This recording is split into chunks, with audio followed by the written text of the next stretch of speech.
Bienvenue à cette série de webinaires d'Excellence en Santé Canada, donc pratique prometteuse favorisant le vieillir chez soi. Je m'appelle Maëlle Marchand et je vais être votre hôtesse aujourd'hui. Donc, il s'agit du troisième webinaire d'une série de trois où chaque webinaire présente deux pratiques prometteuses au Canada par l'entreprise de notre projet de collaboration permettre le vieillir chez soi. Excellence en Santé Canada a le privilège d'en apprendre davantage sur un grand nombre d'excellents programmes et initiatives visant à favoriser le vieillir chez soi. Nous avons le plaisir de vous offrir la traduction simultanée à travers Boost Lingo. Donc, pour choisir la langue dans laquelle vous souhaitez écouter, donc il faut aller sur le menu interprétation en bas de votre écran. Il suffit de laisser l'interprétation sur off si vous voulez écouter en anglais. Si vous êtes à l'aise dans les deux langues, vous souhaitez entendre la langue parlée, vous n'avez rien à faire, simplement laissez l'interprétation en mode désactivé. And if you need any support at any time during the webinar, you can always Off. Si vous avez besoin d'aide tout au long du webinaire, vous pouvez contacter l'assistance technique en utilisant la fonction de clavardage. Nous vous invitons à nous faire part de vos questions dans la rubrique questions-réponses dans le clavardage, dans la langue de votre choix. Nous allons partager autant de questions que possible avec les orateurs durant la session questions-réponses à la fin des présentations. S'il n'y a pas assez de temps pour répondre à toutes les questions, sachez que nous allons vous envoyer un email de suivi avec la réponse à votre question. Finalement, donc, juste un petit rappel que cette session sera enregistrée. Ensuite, il y aura un lien qu'on vous enverra la semaine prochaine ou dans 2 semaines pour que vous puissiez visualiser le webinaire encore une fois. Diapo suivante, s'il vous plaît. Comme vous le savez, permettre le vieillissement chez soi est un travail qui est basé sur le lieu où nous trouvons. Et donc, je tiens à souligner que nous réunissons sur le territoire habité par les peuples autochtones depuis toujours. C'est un privilège pour nous tous aujourd'hui. Ce territoire est habité dès le commencement par des peuples autochtones. Nous reconnaissons que nous diffusons ce webinaire depuis l'Ottawa, qui est le territoire traditionnel et non cédé de la nation algonquine. Nous reconnaissons et apprécions profondément les liens historiques qui nous unissent aux terres où nous travaillons, vivons, nous divertissons, ainsi que l'opportunité de nous réunir ici aujourd'hui. Nous continuons à poursuivre ce voyage d'apprentissage, de réconciliation et à approfondir nos connaissances par rapport à cet endroit. Je vous invite maintenant à dire bonjour dans le clavardage et à partager le nom des terres ancestrales euh, où vous êtes. Diapo suivante, s'il vous plaît. Ceci va sans dire, mais le Excellence en Santé Canada est fier de soutenir le travail de favoriser le vieillissement chez soi, le vieillir chez soi, comme vous pouvez le voir sur ce diapo pour vous-même. Pour plus de détails sur ces principes et comment nous les avons identifiés, vous pouvez regarder les vidéos du webinaire 1 et 2 que vous trouverez sur sur notre site, mais aussi que vous trouverez sur le clavardage très bientôt.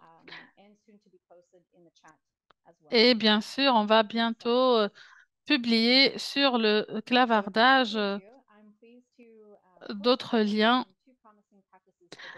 Sans plus tarder, je vais vous présenter les oratrices d'aujourd'hui.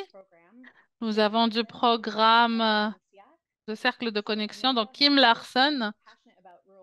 Elle a toujours été passionnée par son métier d'infirmière dans les zones rurales. Elle a travaillé avec les communautés locales et elle a construit des liens forts avec les patients et leurs familles. Elle reste toujours très occupée Euh, Elle a des petits-enfants qui ont 10 et 8 ans respectivement.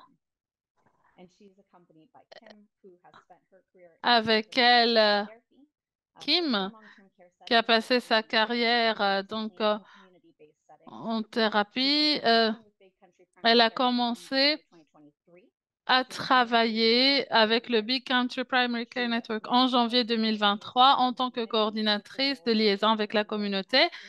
Elle aime beaucoup travailler avec les personnes aînées vivant dans la communauté.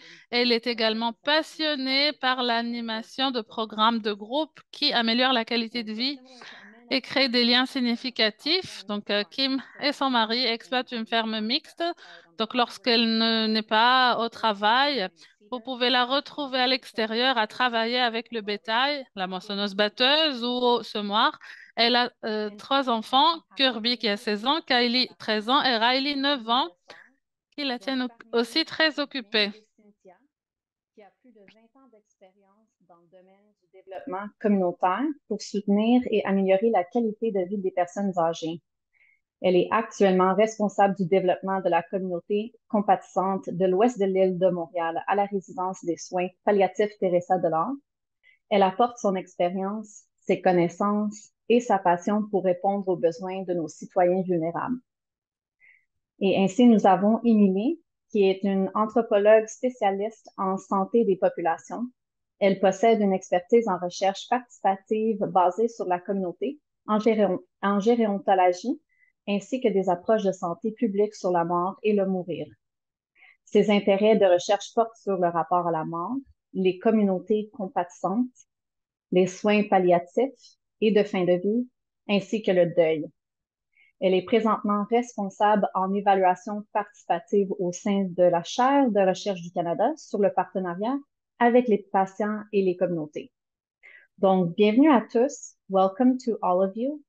And we'll go over to the next slide and pass things over to Kim and Amanda. So thank you for being with us today, and I'll invite you to turn on your cameras.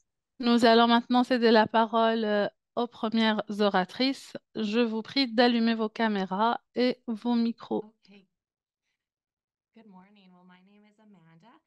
Bonjour, je m'appelle Amanda. Et s'il vous plaît, passez à la diapo suivante. Donc, je voulais commencer par présenter notre coalition communautaire qui sont les moteurs derrière notre programme. Ce programme a été créé en 2019. Nous sommes une équipe qui n'est pas grande, mais qui est très passionnée, très déterminée dans notre travail avec les seniors,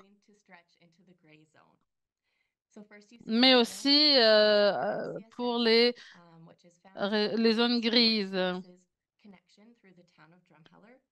Donc, euh, donc mes deux collègues, moi-même, Kim, et puis notre infirmière pour la vulgarisation. Euh, alors, pour la vallée de Drumheller, il nous a fallu beaucoup de temps pour trouver la bonne description de notre environnement rural. Nous avons commencé en décrivant notre région comme rurale, mais c'était une fausse piste. Rural signifie en dehors du centre urbain. Ou un autre exemple est à côté de Red Deer. Mais en fait, le mot remote décrit mieux les limites de l'accès aux services et aux aides dans notre communauté. Nous sommes à peu près 2 heures de l'est d'un centre urbain. Nous avons beaucoup de tourisme, ça attire beaucoup de personnes et beaucoup d'investissements pour nos communautés. Ça permet aussi de rassembler des ressources. Notre coalition n'est pas souvent écoutée par le conseil de la communauté pour que ceci apporte un soutien durable pour les personnes aînées. Donc, malheureusement, nos personnes aînées n'ont pas leurs besoins étudier correctement et donc pourtant nous sommes dans un endroit assez tranquille et facilement gérable. Non. Donc c'est comme ça que nous avons commencé. J'ai fait partie de notre programme dès le début et donc j'ai travaillé dans le programme qui a commencé il y a quelques années.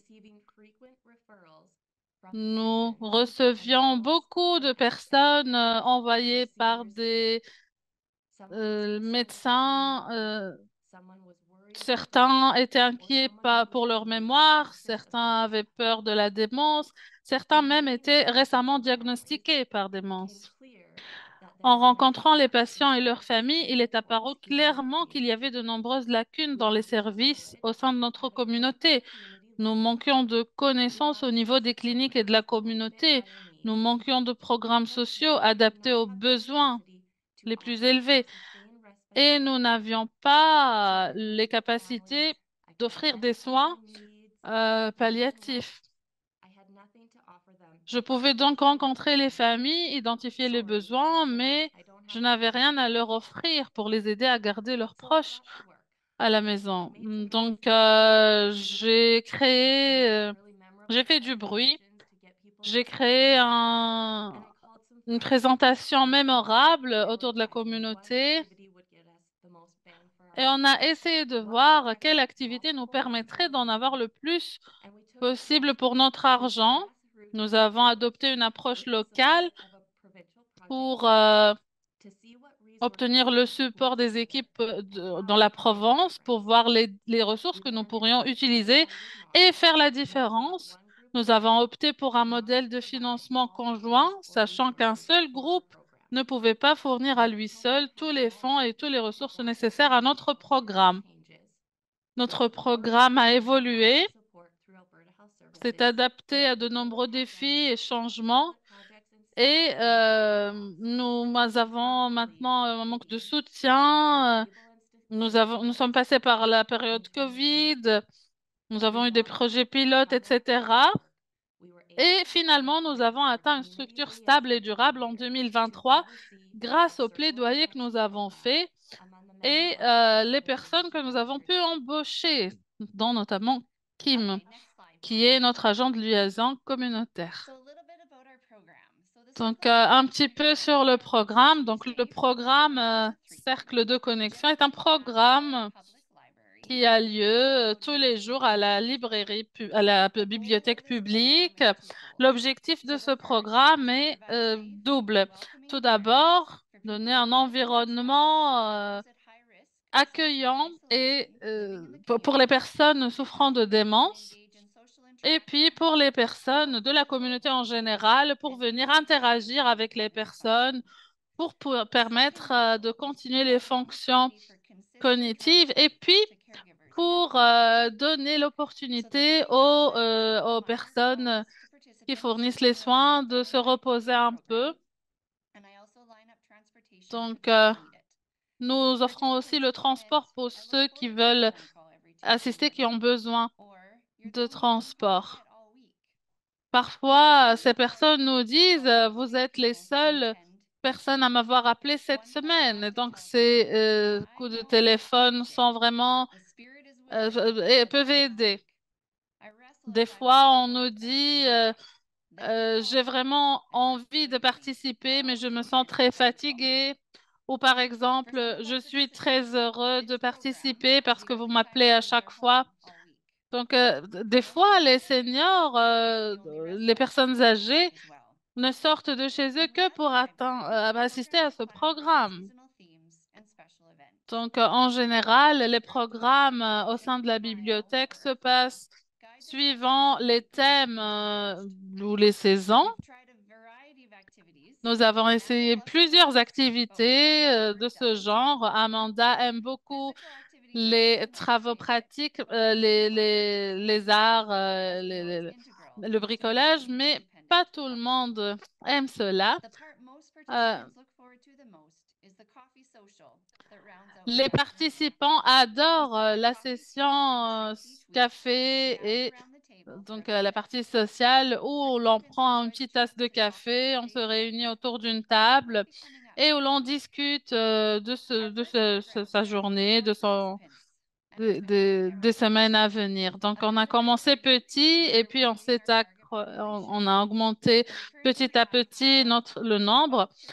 En ce moment, nous avons entre 12 et 15 participants chaque semaine. Nous n'avons pas voulu limiter notre capacité, mais bon, nous sommes au sein d'un programme et parfois ça nous oblige à le faire. Nous devons rester gérables pour que tout le monde puisse rester engagé et que le résultat soit positif chaque semaine. En ce moment, nous avons 7 personnes sur la liste d'attente pour le programme. La chose qui a fait de ce programme une réussite est l'effort qui a été fait pour enlever toutes les barrières qui pourraient empêcher les personnes de participer, comme par exemple le transport. Et puis, il n'y a pas, l'assistance à ce programme est gratuite. Nous couvrons d'autres frais aussi.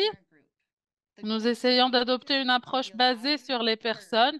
Chaque participant se sent valorisé, écouté et apprécié pour son unicité au sein du programme. À travers cela, nous avons un rapport très solide avec les patients qui nous font confiance d'apporter des expériences positives chaque semaine. Des fois, certaines personnes sont devenues meilleures amies, presque comme une famille. Et c'est bien un peu logique parce que certaines personnes dans le groupe n'ont personne, absolument personne. Donc, dans ce groupe, ils comptent vraiment et ça, c'est vraiment quelque chose de spécial. Diapo suivante. L'intégration communautaire on a mis l'accent dessus pour notre programme. On fait en sorte que les gens se sentent accueillis et appartiennent bien au programme. La démence peut causer l'isolation des personnes qui en souffrent et du coup, ils se sentent isolés. Et nous organisons des sorties mensuelles que les patients ne visiteraient pas forcément tout seuls. Donc, c'est une expérience qui est positive. Les participants veulent participer à ces sorties parce qu'ils savent qu'ils en ont besoin et parce qu'ils ont confiance que nous allons leur fournir des expériences positives. Nous visitons par exemple le parc Barnes ou les zoos ou des jardins. Nous organisons même des petits potagers dans lesquels les participants peuvent planter des choses et puis les récolter, les emmener chez eux. Nous avons aussi un groupe le mardi après-midi. Euh, Diapo suivante. La sauce ou l'ingrédient secret. Pourquoi est-ce que ce programme est un succès? Parmi les secrets de notre succès est notre équipe de volontaires. Pour réussir comme ça, il faut un soutien pour le faire. Et ceux qui nous ont soutenus, ils croient fermement en ce que nous faisons. Ils nous aident, ils apportent les petits goûters, le sourire, aident à la préparation de café. C'est quelque chose qui aide à organiser le programme de façon très fluide chaque semaine. Ils sont tous retraités du domaine de la santé et à travers cela, ils peuvent fournir des conseils très, très précieux. Nous sommes très reconnaissants aux dames qui se joignent à nous chaque semaine, qui font de leur mieux pour que le programme soit vraiment optimal. Nous sommes aussi très chanceux d'avoir des participants du lycée local. Les participants aiment beaucoup avoir des jeunes avec eux. Ils adorent passer euh, du temps avec eux. Et ça, ce rapport intergénérationnel est bénéfique pour nos patients, mais aussi pour les étudiants. L'impact. Par où commencer? Il est si difficile de partager la chaleur que vous ressentez lorsque vous entrez dans notre groupe. Lorsqu'on intègre de nouveaux participants à notre groupe et qu'on les invite, on entend des choses comme ce n'est pas ma place, je n'ai plus d'amis, je ne peux plus rien faire. Tout ceci exprime le doute, l'hésitation, la peur du jugement. Donc, le premier jour est vraiment difficile. Il faut passer du temps avec le patient, avec sa famille, essayer de l'aider, de le faire comprendre les bienfaits de notre programme. Ça prend du temps, mais ça en vaut la peine. Nous avons travaillé très dur pour que le programme soit adapté aux besoins des participants. Parfois, il faut essayer de trouver la chose qui les intéresse. Peut-être un espace familier, un visage familier qui va aider à construire ce premier rapport. Une personne qui souffre de démence, qui vit chez lui, peut être très réticent à sortir. Donc, la famille peut trouver des difficultés à le faire sortir. Mais si, par exemple, un membre de la famille l'accompagne jusqu'à la librairie, la bibliothèque, avec un sourire, ça peut aider. On avait un autre patient qui n'aimait pas, il était toujours dégoûté par le thé, peu importe comment on le préparait. Et puis finalement, on a constaté que ce n'était pas le thé, mais le récipient. Et une fois qu'on a découvert ça, on lui a servi le thé dans une belle tasse en porcelaine et depuis ce jour-là, il ne s'est plus plaint du thé. Donc, ils ont un but, ils ont des amis, ils peuvent essayer des nouvelles choses qu'ils n'auraient jamais imaginées et nous continuons à les pousser à le faire, à nous faire confiance pour les emmener dans la prochaine aventure. Nous avons une vidéo, je ne sais pas s'il y a assez de temps pour la visualiser, sinon on peut poster le lien sur le clavardage. Non, partageons la vidéo. C'est juste 2 minutes, ce n'est pas très lent. À mesure que les personnes deviennent plus âgées, elles ont tendance à rester devant la télévision. Donc, nous avons demandé un financement pour ajouter des programmes au sein de la communauté.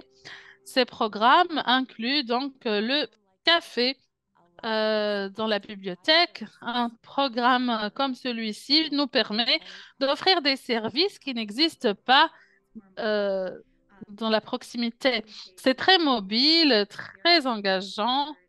On a beaucoup de personnes de la communauté, des fournisseurs, des marchands, beaucoup d'événements culturels aussi. Il y a même un cinéma dans ce centre. Je n'ai pas lu les objectifs de ce programme, mais je pense que l'un des objectifs est de nous garder, nous, les vieilles personnes, loin de l'hôpital, en bonne santé, c'est-à-dire. Nous accompagnons nos participants à des parcs d'aventure, au cinéma, au musée, et ceci leur permet de vivre quelque chose de très unique, quelque chose de très emballant qu'ils pourront raconter aux amis, à la famille, des choses à faire rire, des anecdotes. Ça- nous avons vu des amitiés se créer entre différentes personnes. Je souffre de démence, donc il est toujours agréable de parler avec des gens qui ont le même problème que moi. Qu'est-ce qui les aide, qu'est-ce qui est utile et d'apprendre donc de leurs expériences. Avoir une bonne relation avec les personnes qui gèrent ce programme est très, très bonne. Ce sont juste de bonnes personnes qui s'intéressent vraiment. Et des fois, ça me surprend.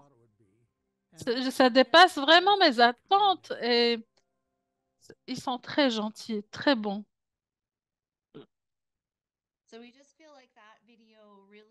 Alors, nous sentons que cette vidéo transmet bien le ressenti et les objectifs de notre programme. Et ça parle aussi un petit peu de financement. Le financement est toujours une inquiétude pour nous parce que le fonds, les fonds nous permettent de couvrir le transport, etc. Mais nous continuons à faire des demandes, à prendre le temps, à faire des efforts pour trouver des financements et pour éventuellement continuer le programme. Merci beaucoup, Kim et Amanda, pour votre présentation qui nous touche. Merci pour votre générosité, pas uniquement à travers ce que vous avez partagé, mais pour être les hôtesses de ce programme Cercle de connexion. Nous allons maintenant passer à notre deuxième présentation. Nous gardons les réponses pour la fin.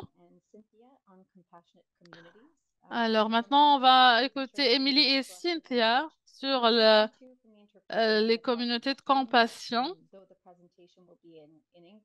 Les présentations seront faites en anglais, mais les présentatrices vont utiliser le français aussi. Donc, Allumez vos micros. Merci. Je vous cède la parole pour que vous nous parliez un peu plus des communautés compatissantes. Et merci Maëlle pour l'introduction. Thank you Kim. Kim and Amanda, we can rely with your project. merci Kim et Amanda. Nous pouvons vraiment trouver un lien entre vos projets. Ça retentit chez nous, votre projet. Diapo suivante.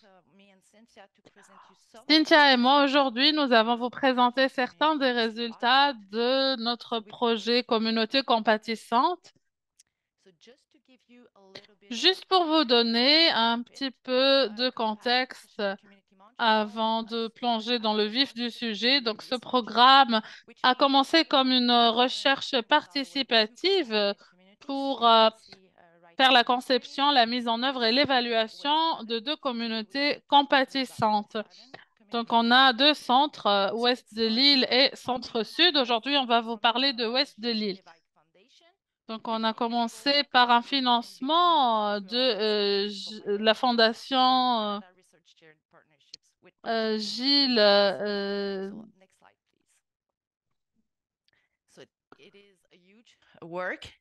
C'est un travail énorme, donc ça demande une équipe énorme aussi pour pouvoir commencer à développer une communauté compatissante. Et je voudrais attirer votre attention ici sur l'équipe de développement communautaire. Ici, je suis très heureuse aujourd'hui d'être avec Cynthia. Cynthia est dans le développement communautaire de ou l'île de l'Ouest. For the Centre-Sud neighborhood. So next slide, please. Diapo suivante, s'il vous plaît. Alors, avant de commencer la présentation sur les communautés permettez-moi de vous dire que c'est une des approches de santé publique face à la mort. Ici, nous avons Monsieur Alan Kelleher qui nous rappelle que la mort est un phénomène social et non un problème médical. Les relations humaines et le soutien de la communauté sont essentiels pour profiter de la vie jusqu'à la fin.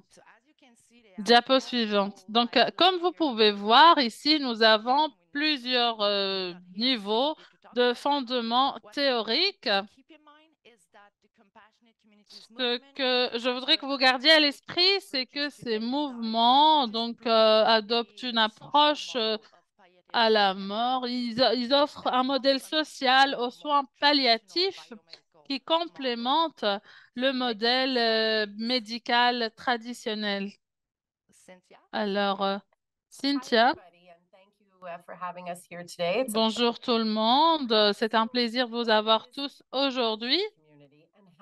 Donc, que veut dire communauté bienveillante et comment est-ce qu'elle a vu le jour? Eh bien, la communauté bienveillante est composée de personnes désireuses d'améliorer les expériences et le bien-être de celles qui font face à une maladie grave, qui sont isolées, qui souffrent d'une maladie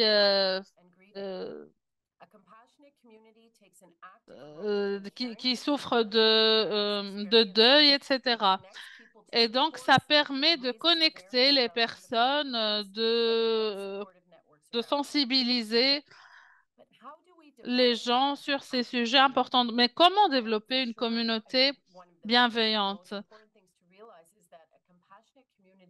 Une communauté bienveillante prend du temps à être construite. Il faut prendre le temps de bien connaître la communauté, la région dans laquelle vous voulez créer une communauté bienveillante. Vous devez aussi connaître le milieu géographique pour savoir exactement ce à quoi vous avez affaire. Et une fois que vous faites ces connexions avec les autres ressources communautaires, vous devez être sûr que vous comprenez bien leurs besoins et vice-versa. Donc ça, c'est important pour créer ces liens et commencer à développer cette communauté bienveillante où les personnes et les organisations peuvent travailler ensemble pour soutenir ceux dans le besoin. Yeah, I'm going to through that slide. So you may be wondering. Très bien, je vais présenter cette diapositive. Donc, vous vous demandez peut-être comment nous avons conçu ceci. Quand nous avons commencé le projet de recherche, nous avons pensé à cette révision collaborative pour voir comment on met en place ceci. Nous avons un modèle de communauté de bienveillance avec des approches menées par la communauté, mais en réalité, il y a très peu de projets de bienveillance communautaire menés par les communautés. Donc, nous avons des projets dirigés par des professionnels et des projets dirigés par la communauté. Donc, c'est comme une approche de haut en bas ou de bas en haut. Et c'est pas qu'une approche soit meilleure que l'autre. Le message clé ici est de prendre l'approche qui soit le plus appropriée au contexte local. Cynthia vient d'expliquer l'importance de commencer par étudier le contexte local et une évaluation des besoins. Donc ici, nous sommes dans le grand territoire de ouest de l'île, qui est une population grande. C'est le territoire ouest de Montréal. Donc, vous ne voyez pas tout le territoire, mais c'est quand même un territoire assez grand, avec une population de plus de 100 000 personnes. Et 44% de la population a plus de 65 ans. Donc, c'est une population qui vieillit et une caractéristique importante, c'est que c'est une population anglophone. Donc, la langue la plus parlée est l'anglais, mais il y a aussi des Français. Donc, nous voyons qu'il y a quant à l'évaluation des besoins, nous voyons qu'il y a des personnes aînées et des personnes proches aidantes, des trajectoires de mort associées aux maladies chroniques et dégénératives, problèmes d'isolement social et soutien à domicile, et finalement, le besoin de mieux sensibiliser à la mort. Quand nous parlons de développer une communauté bienveillante, il est important de voir les partenaires communautaires. Qui seront ces partenaires et comment ils peuvent soutenir cette approche? Pour cela, nous avons besoin des citoyens, des bénévoles. Aller peut-être à des villes, des bibliothèques publiques, des écoles secondaires, des organisations bénévoles qui offrent des services, prestataires de soins de santé,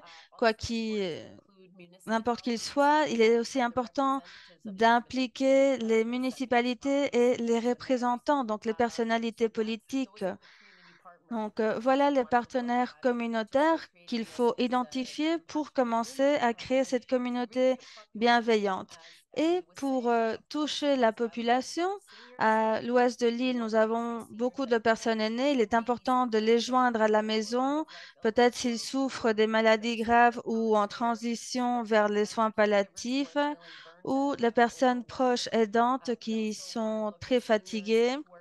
Nous voulons aussi atteindre des personnes aînées qui sont des victimes de fraude Donc, nous voulons connecter toutes ces personnes, les élèves d'école secondaire, pour avoir ce contact intergénérationnel qui est très important aussi.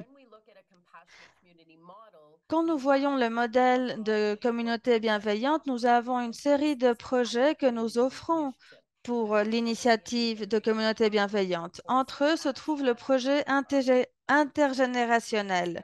Comme d'autres panélistes ont présenté, il est très important pour que les jeunes et les aînés puissent se connecter. Donc, ce projet intergénérationnel s'appelle le collage conversationnel, où nous connectons les résidentes et avec les écoles. Ça peut être les écoles secondaires.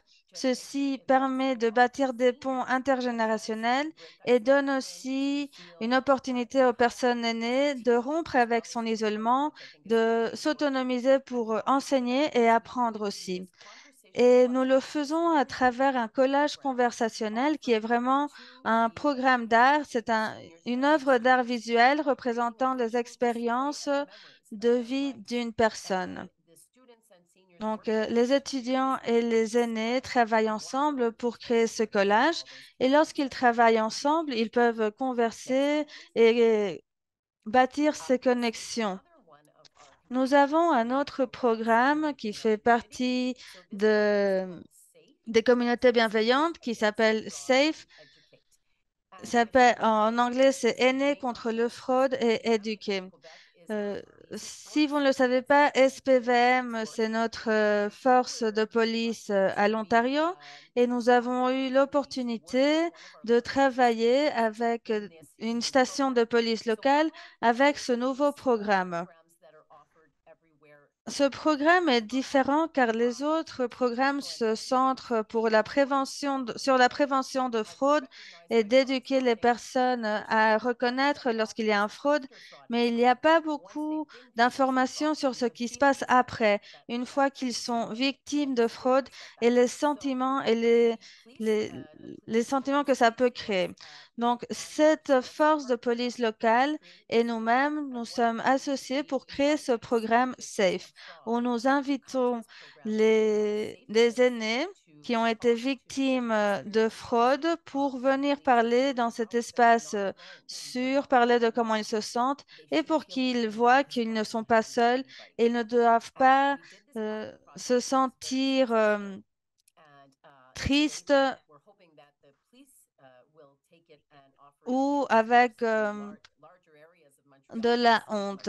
Ce programme s'est mené dans plusieurs villes déjà de Montréal. Nous voulons continuer à l'élargir.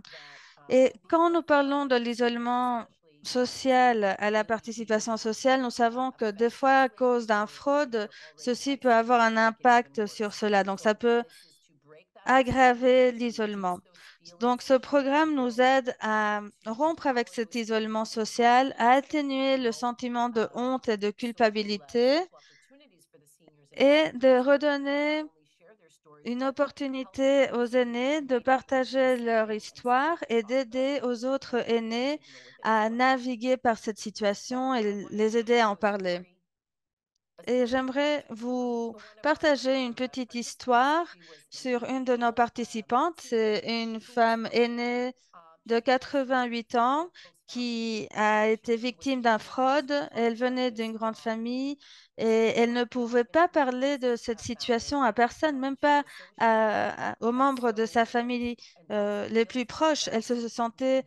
Elle sentait tellement de honte et tellement de culpabilité, elle ne comprenait pas comment ceci est arrivé. Elle ne voulait plus répondre au téléphone, ne voulait plus ouvrir la porte, elle ne voulait plus utiliser ses, ses équipements car elle ne voulait pas tomber dans un autre piège.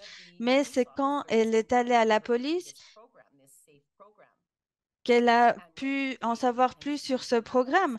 C'est l'agent policier qui lui a partagé sur ce programme et elle est venue à une réunion et elle nous a dit après qu'une fois qu'elle a pu partager son histoire de fraude, elle s'est rendue compte qu'elle n'est pas seule, qu'il y a beaucoup d'autres personnes qui ont passé par la même situation et ceci a changé sa vie. Maintenant, elle se sentait beaucoup plus sûre pour entrer chez elle, elle se sentait plus très seule. Nous avons un autre programme que nous offrons sous le modèle de communauté bienveillante qui est NavCare, qui est navigation et soins. Ce programme est une formation très détaillée pour former des bénévoles dans ce programme pour qu'ils se sentent préparés, pour qu'ils soient connectés avec quelqu'un dans la communauté qui peut-être doit passer par une maladie très sévère ou par exemple une personne qui vient de perdre quelqu'un dans sa vie, donc qui est en deuil, donc qui se sentent seuls ou en dépression. Donc n'importe quel problème que les personnes aînées puissent expérimenter, ces aides-soignants qui ont obtenu cette formation peuvent aider à naviguer les personnes à travers ces situations. Donc, nous les aidons avec les ressources exactes de la communauté qu'ils ont peut-être besoin pour aider à la personne aînée à améliorer sa qualité de vie. Au cours des 2 dernières années, lorsque ce programme a commencé, nous avons formé 20 bénévoles et nous avons aussi 20 personnes qui s'appuient de cela à domicile. Nous voulons continuer à élargir ce réseau. Il est aussi très important que nos partenaires puissent mener ce projet sur place. C'est pour cela que nous sommes en partenariat avec des institutions civiques telles que les municipalités, CLSC, les organismes communautaires, les SPVM et d'autres centres et des services pour aiguiller les gens dans le besoin et sensibiliser à la mort et à ses réalités. Donc, nous voulons continuer à recollecter ces informations pour atteindre les personnes les plus vulnérables et qui ont le plus besoin. Et voilà notre dernière diapositive. On vous remercie de nous avoir invités à vous partager cette initiative et nous sommes prêtes pour toutes vos questions. Oui, merci tout le monde. Un plaisir d'être ici avec vous. Merci, Émilie et Cynthia, pour cette présentation qui était à la fois très complète et pertinente. I'd like to invite Amanda and Kim to Maintenant, j'aimerais inviter Amanda et Kim de rouvrir leur vidéo pour commencer avec la séance de questions-réponses. On vous demande aussi de partager vos questions dans la boîte de clavardage. Vous pouvez les taper en français ou en anglais. Donc, peut-être que je peux commencer avec la première question pour Émilie et Cynthia. Je vous cède la parole en premier, Émilie, et je souhaite que Cynthia va compléter par la suite. Donc, puisque vous avez fait la distinction entre les programmes menés par des professionnels versus ceux menés par les communautés, ma question pour vous, ça serait quels sont les éléments clés ou les conditions gagnantes pour engager les communautés, particulièrement les personnes plus âgées dans votre communauté, dans le développement d'une communauté compatissante? All right. The first thing is really to ask. Très bien. Donc, tout d'abord, il est important de demander à la communauté, de demander s'ils sont prêts. Il y a des communautés qui sont plus collaboratives, qui sont plus proactives. D'autres, c'est différent. Par exemple, si nous parlons des zones les plus éloignées, ce n'est pas que les gens soient isolés, mais c'est plus difficile de faire la connexion et d'engager les personnes. Donc, il est très important d'être stratégique, de connaître la communauté et des fois, nous pouvons essayer d'engager les membres de la communauté avec le projet et si ça ne marche pas comme on le veut, on va plus au niveau local. Par exemple, le projet NavCare, c'est un exemple de déroulement au niveau local. Il me semble que c'était à Alberta. Colombie-Britannique. Oui, en Colombie-Britannique qui a commencé. Donc, nous avons pris cet exemple car nous avons besoin de ça. Nous avions besoin d'un programme comme cela. Et une fois que nous avons l'engagement de la communauté, nous pouvons faire une co-conception des projets. Donc, tout d'abord, il est important de voir la préparation de la communauté, s'ils sont prêts, et voir comment ils peuvent se connecter. L'approche menée par la communauté et l'approche menée par les professionnels. Il est important d'être pragmatique. Et je crois aussi qu'il est important d'enthousiasmer les personnes, de leur parler des programmes qui peuvent leur intéresser. Et c'est comme ça qu'on peut éduquer la communauté. En sortant, en faisant des présentations sur les communautés bienveillantes. Et si vous voulez faire engager votre communauté, vous devez faire engager vos partenaires.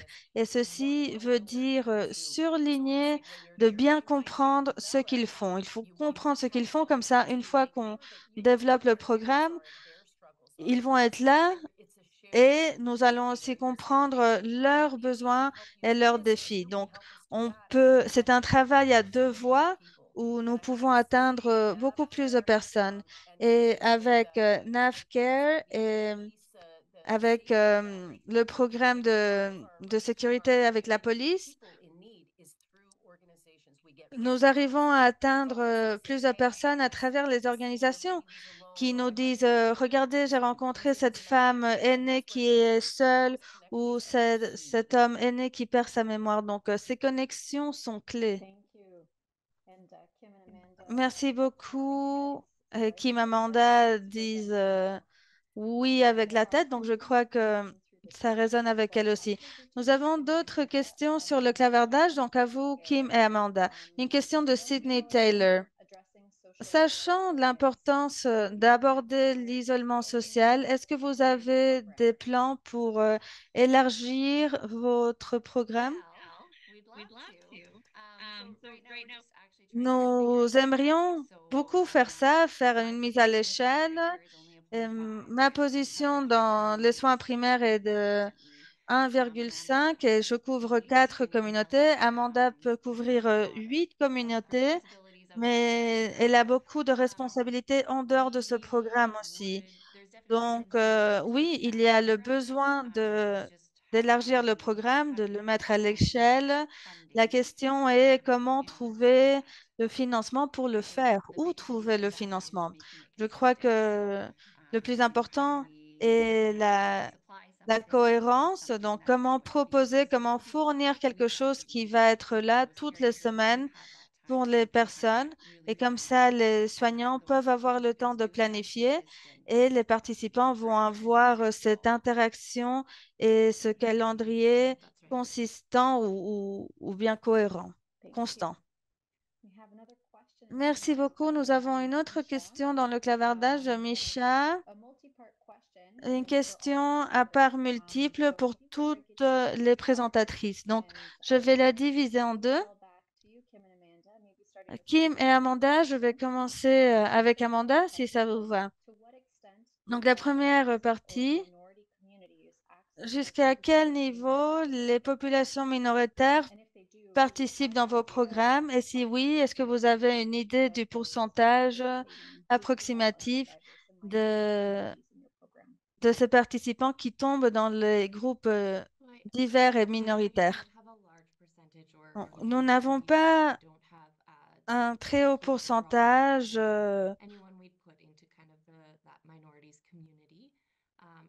Quant aux participants des communautés minoritaires, et je crois que c'est à cause de la taille du projet.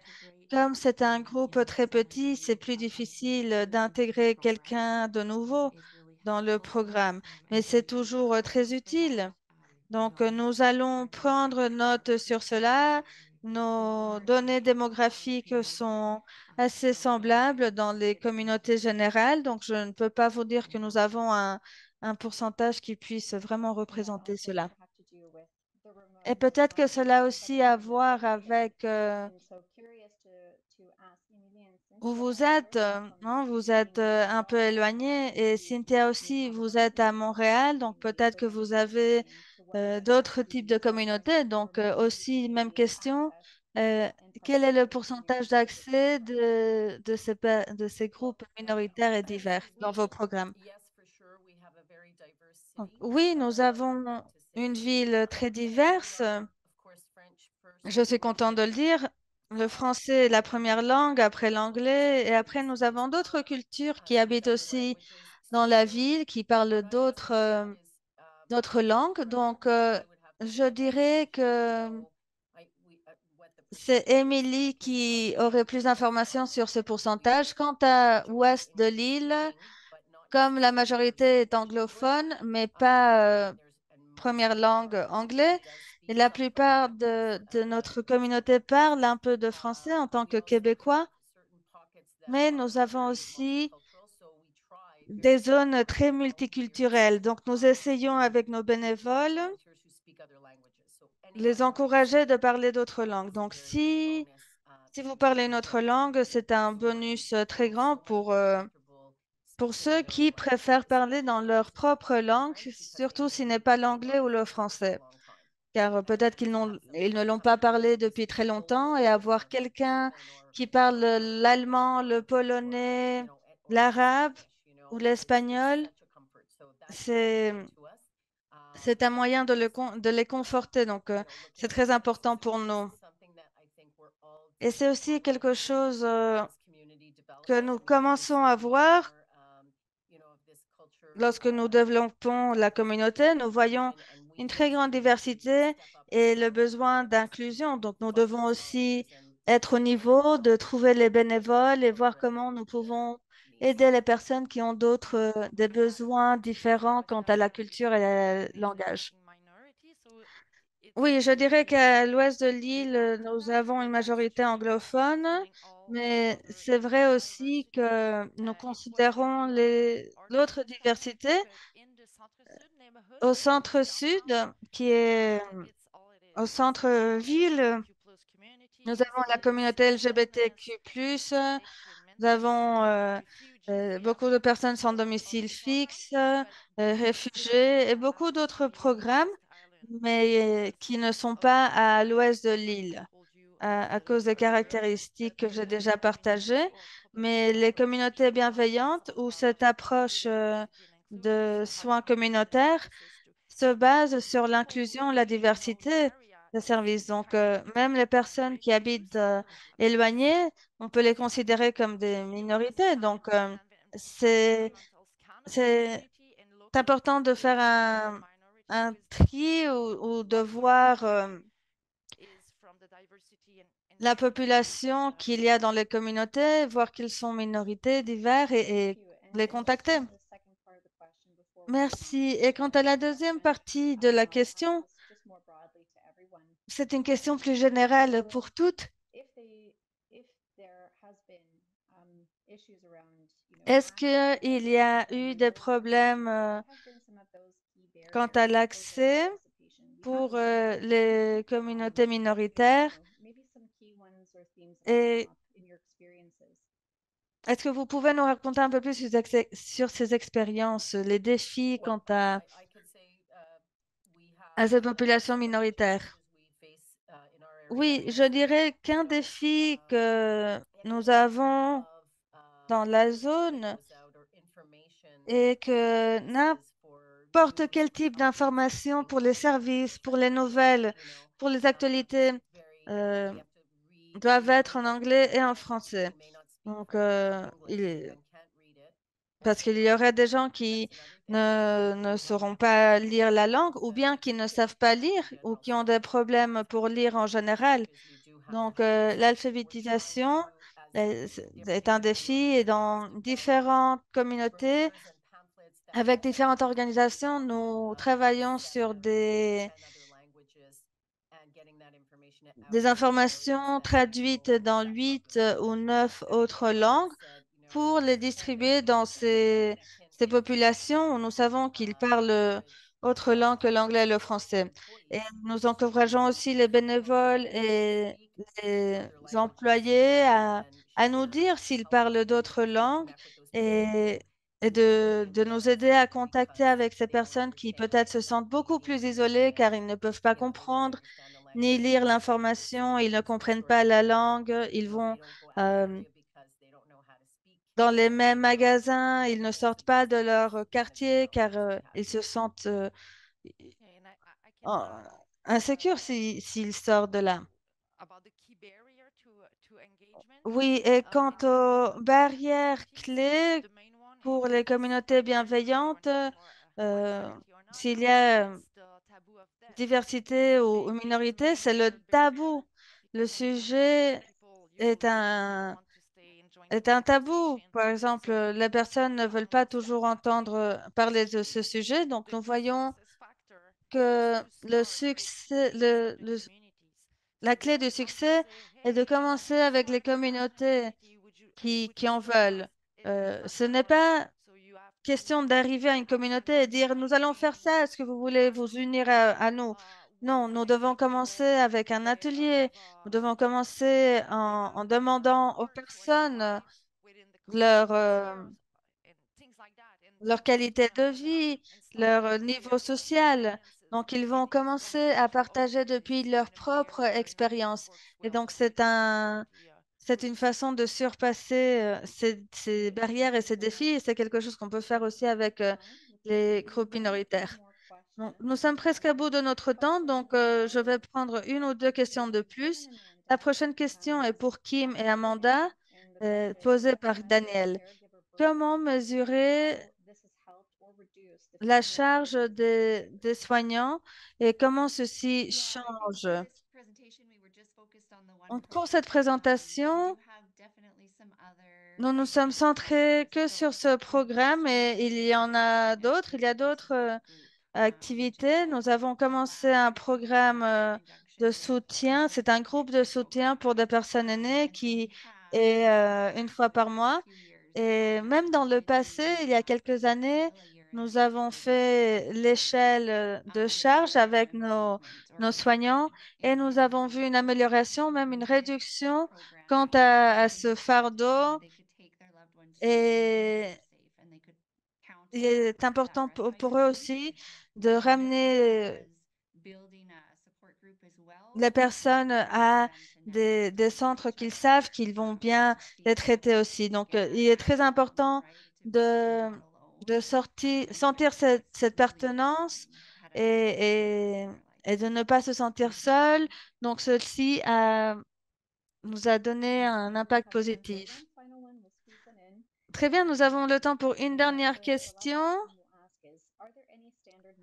Il y a-t-il des mesures standards utilisées pour l'évaluation et pour mesurer l'impact des projets?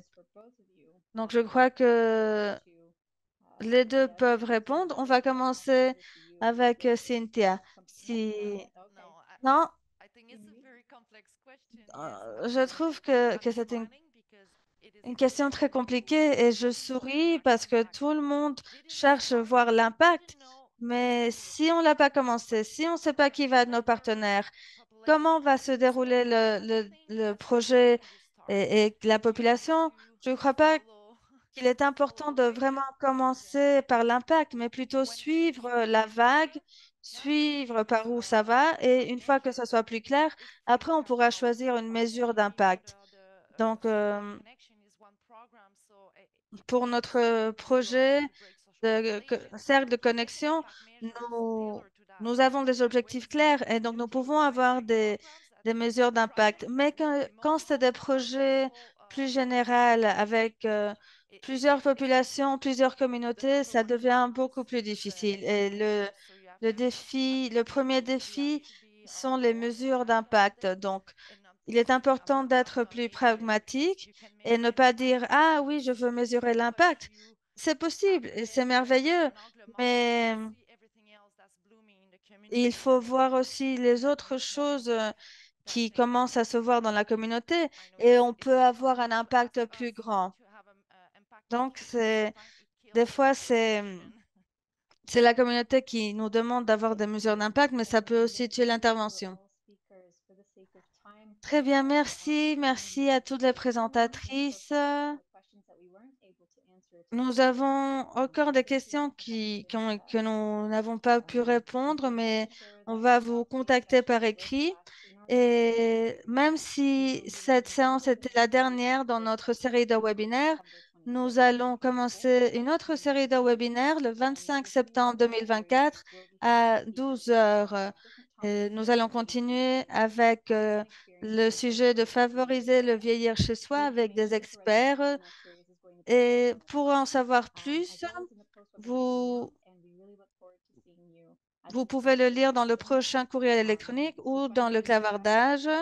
N'oubliez pas non plus de nous donner vos commentaires de retour. Et c'est très important pour nous de savoir comment vous vous sentez pendant cette séance. Donc, vous allez avoir un sondage qui va apparaître sur votre écran. On vous prie de répondre à ces 4 petites questions. Et encore une fois, j'aimerais remercier les présentatrices. Thank you everyone and goodbye. Merci. Au revoir. Excellente journée tout le monde.